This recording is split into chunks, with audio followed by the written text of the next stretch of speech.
however many hours it's been, but going into the bye, a lot of positive things from the tape, like we talked about last night. A lot of things to work on, which is great. So just it's a good position to be in. You're figuring out ways to win games, and you also feel like you had a lot of room to grow as well. So Seattle beats Houston 27-19, but the win raised as many questions as it answered. Mike Macdonald sounded like a coach diagnosing fixes, not celebrating a breakthrough. The defense executed the plan while the offense showed progress and left points on the field. The team goes into the bye with momentum and unfinished business. Will Macdonald's approach turn this progress into consistent wins? Monday night in Lumen Field was all about style points and control. The Seahawks entered the game with mounting pressure. Two uneven performances had left fans questioning the team's balance on both sides of the ball. The Texans arrived confident, led by an offense that had been scoring fast and often. Seattle answered in a disciplined manner. The defense dictated tempo early, pushing Houston into short drives and settling the tempo before the game could open up. On offense, Geno Smith managed possessions instead of chasing highlights. Each series carried a purpose of converting, protecting, and moving the clock. Mike Macdonald's reaction afterwards told the story. He called it a step in the right direction. The phrase fits the night. Seattle never looked dominant, but it looked composed. At 5-2 heading into the bye, this team needs traction. Macdonald's measured tone made clear that's exactly what they gained, a strong foothold. The question now moves from what went right to what still isn't there yet. We're a group, get a great feel for the things that we're doing well, things we need to improve on, and then have a great plan of attack going into next week. How do you approach self-scouting and the bye week differently maybe this year than you did your first year? I think we have a better idea of just how we do things and who we are. So really, to me, it's a function of where we need to go. How can we go into focus on some certain things, what we're asking the guys to do, who's doing it, all those things. So Mike Macdonald stood behind the podium, looking more like a strategist than a celebrator. According to him, progress matters, but precision is the ultimate winner. He praised the defense for handling pressure packages with maturity. Communication stayed tight, and the front seven controlled the line when it counted.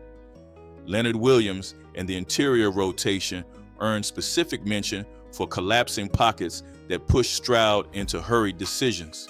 However, Macdonald didn't ignore the flaws. He talked about offensive penalties that stalled drives and protection lapses that disrupted timing. His words carried the tone of a coach who sees growth but not completion. He highlighted small details, including alignments, spacing, and tempo. Fans might overlook these minute details, but coaches obsess over them. We're learning how to sustain it, he said, describing a young team figuring out how to turn moments into habits. He credited Geno Smith's composure, the balance in the run game, and the patience to play field position instead of chasing explosive plays. To Macdonald, that's what maturity looks like. Measured aggression, not whims disguised as energy. And beneath that calm delivery, it was evident that he's shaping this team to win by structure, not spark. That mindset carried straight into the locker room, where his next message landed harder. The locker room, after the game, felt controlled. The players were tired but not celebrating. It looked like a team that understood the difference between a good night and a finished job. Mike Macdonald stepped in and waited for the noise to fade. Then he started talking before anyone sat down. Bring it in. Come on, guys. Come on, guys. We said, hey, listen. We said this game. This game was about death zone football. Okay, our style of ball, having each other's back from the first down to the last down. That is complimentary ball. Hey, just imagine, man. Imagine when it's all three phases clicking. Okay, imagine. Okay, and we're gonna attack the shit out of it. But that's how we operate, guys. We have each other's backs at all times, no flinch, okay? Friggin' mob ties all the way, okay? And that's how you guys operate. I love it, man. This is a hell of a group. You guys need to be proud of yourselves. He opened with what worked. The defense keeping Houston out of the end zone, the communication staying sharp even when rotations changed. Then he moved straight to what didn't, including missed assignments on third downs, penalties that killed field position, and red zone trips that needed touchdowns, not kicks. The coach didn't single anyone out, but everyone knew what he meant. It was the same tone he'd shown since training camp. Keep perspective, stay even, and fix what's broken. That steadiness matters for a young roster. It sets the standard more than any speech could. And that standard showed up again on the field, especially in how his defense controlled the night snap after snap. According to analysts, this game turned on defense. Houston came in averaging over 25 points a game, but McDonald's system stripped away their pace. C.J. Stroud spent most of the night working short fields. Every deeper read closed before it opened. On the other hand, Leonard Williams and Draymond Jones collapsed the pocket from inside. Edge rotations kept pressure coming without overcommitting. Devin Witherspoon handled Tank Dell in tight coverage and limited explosive plays. Julian Love stayed disciplined over the top, taking away the vertical throws that usually define Houston's rhythm. Linebackers cleaned up the middle.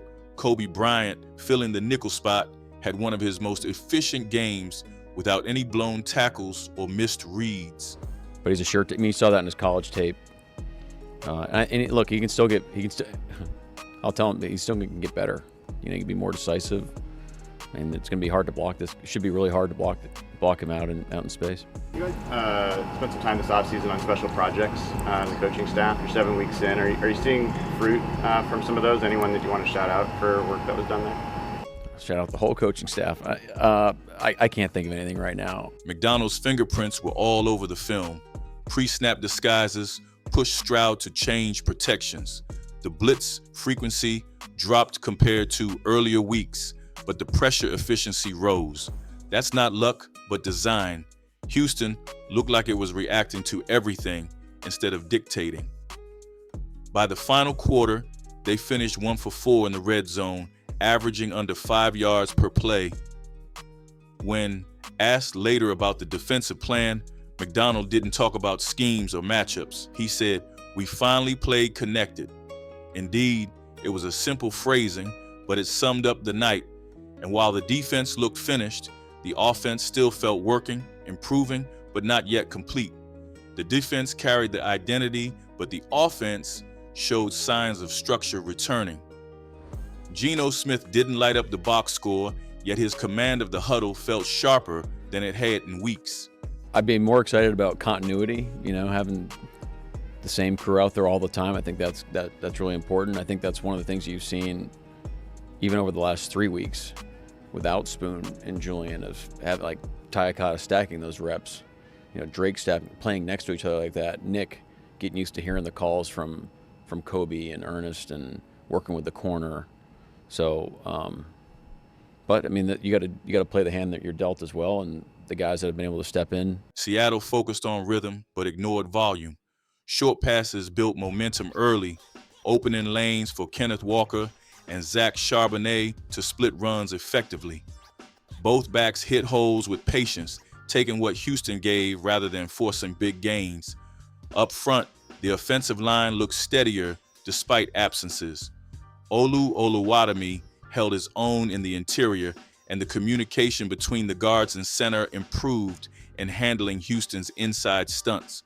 The pocket wasn't perfect, but Smith had enough time to work on progressions. It was a noticeable difference from the previous 2 games. McDonald highlighted one number that mattered more than total yardage: third down efficiency. The Seahawks converted over half of their attempts, a season high. That kept drives alive and controlled tempo. Still, the issues remained visible. 2 holding penalties and 1 pre-snap misalignment killed momentum in the red zone. Those errors cost touchdowns, pushing Jason Myers to handle scoring duties too often. McDonald didn't hide behind the win when discussing it. "We've got to finish drives," he said. "The defense gave us position all night, and we have to capitalize." That tone tells you what's next for this team. And while the offense is still finding its rhythm, McDonald's bigger accomplishment might be something more challenging to measure. It's the discipline that's starting to influence every phase of their game. Discipline has been the quiet story behind Seattle's turnaround. Under Mike McDonald, penalties are down, substitution errors have nearly disappeared, and sideline communication finally looks stable. Against Houston, Seattle finished with only 4 penalties and is their cleanest sheet since week 1. McDonald's approach is all about minimizing impulse, controlling tempo, and trusting preparation. You can see that in how the defense moves before the snap. The disguise stays until the count, but no one panics when it changes. Every player understands the adjustment. McDonald calls it alignment. The staff calls it a coaching detail. Either way, it's what separates this team from the one that stumbled early. You can feel it in the tone of their games now. They have fewer emotional swings and more measured responses. They play the same way their coach talks, direct, contained, and aware of what still needs fixing. And as the locker room steadied under that tone, the results started to stack. The Texans game was the clearest example yet of how this identity travels.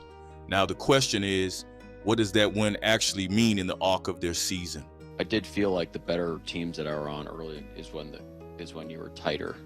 You know, when we were disconnected, it felt like something was off. So that was something that's always kind of been in the back of your mind. But I would. It's hard to like compare generations, Brock. I would say it's definitely different, the challenges that you face nowadays versus X amount of years ago. I mean, the landscape is vastly different. I don't know. There's probably, you ask a coach, 20 years ago, I'm sure they said that was just as difficult. They're just probably facing different things. The victory over Houston was functional, and that's exactly what Seattle needed. At 5-2, heading into the bye, the Seahawks sit within reach of San Francisco in the NFC West. More importantly, they finally built a formula that doesn't depend on outscoring mistakes. Statistically, the change is apparent. Seattle's defense now ranks in the league's top 5 in scoring prevention and top 10 in takeaways. The offense, while still mid-pack, has improved efficiency across the last 3 games, averaging longer drives and fewer wasted possessions. Special teams continue to give them field position. Jason Myers hit every attempt, and Michael Dixon flipped the field multiple times, averaging more than 50 yards per punt. This win didn't define the team, but it stabilized the narrative. 2 weeks ago, Seattle looked like a group struggling to finish games. Now it looks like a roster learning how to manage them. Analysts see that change as the first genuine sign of McDonald's imprint. His message, situational football wins seasons, has become the team's anchor. That's why this victory felt different, and the players left the stadium knowing exactly what the next step had to be. It's about staying healthy and turning control into consistency. That brought focus to the following subject of the week, which includes recovery, reinforcement, and what McDonald revealed about the roster heading into the bye. Now, coming to the injury part, Mike McDonald didn't hide the details. Right after the win, he laid out exactly where his roster stands heading into the bye. Devin Witherspoon is expected back after the break. His hamstring issue is healing well, and the staff called his progress right on track. Julian Love, who played limited snaps because of an ankle tweak, should be full go next week. Derek Hall continues to manage a shoulder issue, but is expected to be ready post-bye. Give me some talking points that I can use down the road here to make sure that we're talking more about what Jaron's doing for the team. Well, first of all, he's a complete D tackle, so he can do everything you have. I mean, it's not like he's not just a third down, 3 technique rush. He can play the A gap when you need him to. He can play he can play all across the front, which gives us some versatility with those guys, which is great. pass rush wise, also, like, not only is he a good like one-on-one rusher, he can push the pocket when he gets, two guys on him, but he's also a good game runner. So like all those things apply. And the thing that sticks out to me is like this guy, he is responsible for like just the attitude of the team going into games on what the standard is, and so he's kind of an enforcer on that level. But obviously the guys love him, and he needs himself, but he's a heck of a leader too. Veteran lineman Jaron Reed continues to manage a minor knee issue, but is on pace to play. Anthony Bradford is rehabbing from a knee strain and could resume limited work during the bye. Depth players in the defensive front remain week to week, though the staff expects a fuller rotation post-bye. McDonald said the bye isn't just for rest. He called it a study week. The plan includes 2 light practices, a full roster review, and deep tape work on red zone plays, penalties, and offensive rhythm. We'll use this time to understand who we actually are, he said, not who we assume we are. It was a coach's way of saying the record looks good, but the film still demands more. Seattle goes into the bye at the right time. The roster needs rest, and the coaches need a full week to review details before facing Washington in Week 9. The Commanders rely on their defensive line. Jonathan Allen and Darren Payne create pressure through the middle, and their stunts test every protection call.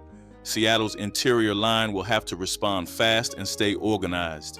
Geno Smith's job is to keep the offense efficient. Washington likes to disguise coverage and send delayed rushers. Quick reads and smart throws will matter more than explosive plays. The defense faces a quarterback who moves well but holds the ball longer than most. McDonald's scheme fits that kind of opponent. Expect different looks up front and movement in coverage to disrupt rhythm. Seattle's secondary should get a boost from the return of Devin Witherspoon and Julian Love. Their presence tightens spacing and lets Quandre Diggs play freer in deep coverage.